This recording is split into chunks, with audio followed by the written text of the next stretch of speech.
எப்படியோ வந்து பாண்டியன் ஷோ சீரியலில் பாண்டியன் டிராவல்ஸ் ஆரம்பிக்கிறாங்க.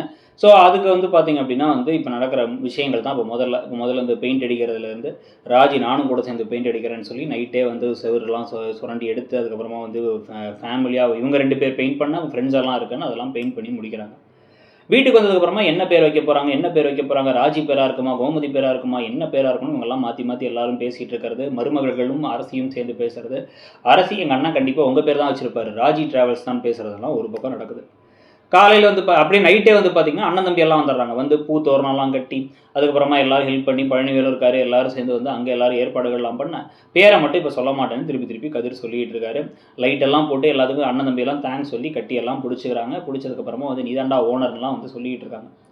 இதுவுமே அடுத்த நாள் காலையில் வந்து பார்த்தீங்கன்னா எல்லோரும் வேகமாக கிளம்பும்பொழுது அப்பப்போ கொம்பு முளைச்சிக்கும் பாண்டியனுக்கு. அந்த மாதிரி வந்து நான் வந்து கடை வேலையை பார்க்கணும், கடைக்கு ஆள் வருவாங்க, நான் லீவெல்லாம் விட முடியாது அப்படிங்கிறாரு. தயவு செஞ்சு வாங்கப்பான்னு எல்லாரும் சொன்னாலும் ஆசைப்படுவான்ப்பானா, அதெல்லாம் முடியாது, எல்லா ஃபங்க்ஷனுக்கும் போயிட்டு இருக்க முடியுமான்னு ஏதோ பேசிட்டு நான் கடைக்கு போகிறேன்னு போகிறாரு. நீங்கள் வந்தே தேரணும் அப்படின்னு சொல்லிட்டு இப்போ கோமதி மிரட்டிட்டு போயிடுறாங்க. கெஞ்சலாம் இல்லை, மிரட்டுறோம் அப்படின்னு மிரட்டிட்டு போயிடுறாங்க. இதுக்கு நடுவில் வந்து சரவணா கடைக்கு போகும்போது நான் கூட வரேன்னு நம்ம தங்கமயில் சொல்ல, நான் அரசியை கூப்பிட்டு போகிறேன்னு அரசியை கூப்பிட்டு போயிடுறாரு. அரசி வேணான்னு சொன்னாலும் அவருக்கு தங்கமயில் போக விருப்பம் இல்லை.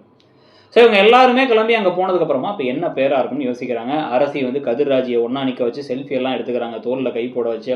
கடைக்கு என்ன பேர்னு யோசிச்சுட்டு இருக்கும் பொழுது ஒவ்வொருத்தவங்களும் கோமதி பேராக இருக்குமா, கோமதி ப்ளஸ் வந்து இந்த பக்கம் வந்து பார்த்திங்க அப்படின்னா ராஜேஸ்வரிங்கிற பேரை சேர்த்து கோமேஸ்வரின்னு வைப்பாரா அப்படின்னு யோசிச்சு அதுக்கப்புறம் வந்து பார்த்திங்கன்னா வந்து KSSKA அப்படிங்கிறாரு இவர் சரவணன். பாவம் சரவணனே அப்போ வெகுளியாக காமிக்கிறாங்க. என்னப்பா KSSKA அப்படின்னா வந்து குழலி, சரவணன், செந்தில், அப்புறம் கதிர், அப்புறம் வந்து அரசி அப்படிங்கிற பேராக இருக்குமான்னு யோசிக்க அப்படிலாம் இருக்கா, வாய்ப்பு இல்லைன்னு எல்லாரும் கிண்டல் பண்ண குழலி வேற அங்கே வந்துடுறாங்க. வந்து அவங்க ராஜிக்கிட்டலாம் பேசி என்ன உங்கள் விஷயம்லாம் கேள்விப்பட்டேன், உங்கள் அப்பா எப்படி கூப்பிட்டு போகலான்னு நினைக்கலாம், நீ எல்லாம் இங்கே தான் இருப்பேன்னு சொல்லி உங்கள் அப்பாட்ட வந்து நான் பேசுகிறேன் அப்படிங்கிற மாதிரிலாம் அவங்களும் பேசிக்கிட்டு இருக்கேன். அவருக்கு அவங்க மாப்பிள்ளை அதே மாப்பிள்ளை தானா இல்லையானே நமக்கு தெரியல. அவர் அப்பப்போ கேரக்டர் வந்து அவர் கண்ணாடி ஏதோ போட்டிருந்ததுனால எனக்கு ஒரு மாதிரி குழப்பமாயிடுச்சு அது வேறு. ஸோ இவங்க எல்லாரும் பேசிகிட்டு இருக்கும் பொழுதே இப்போ கோமதி வந்துடுறாங்க. வந்துட்டு வந்து ஒய்ஃப் பேரை வைப்பானா, கண்டிப்பாக ஒய்ஃப் பேர் தான் வைப்பான் போலன்னு பேசிகிட்டு இருக்காங்க. இவங்க தான் ஒய்ஃப் பேரை வைனே முதல் நாளாக சொன்னாங்க.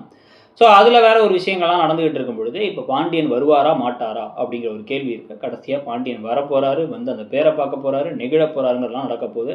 அதை பற்றி நீங்கள் என்ன நினைக்கிறீங்கிறத சொல்லுங்கள். தேங்க்யூ.